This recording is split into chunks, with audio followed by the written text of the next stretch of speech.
তোমার রিজিক চেয়ে নিতে হবে।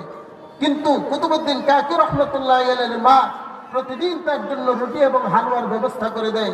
কিন্তু আজকে তো কুতুবউদ্দিন কাকি রহমতুল্লাহ আলাইহির মা দূরে অবস্থান করতেছেন, কুতুবউদ্দিন কাকি রহমতুল্লাহ আলাইহির মা পেরেশান হয়ে গেছে। আজকে যদি আমার কুতুবউদ্দিন আল্লাহ তাআলার কাছে রুটি চাওয়ার পরেও যদি সে রুটি না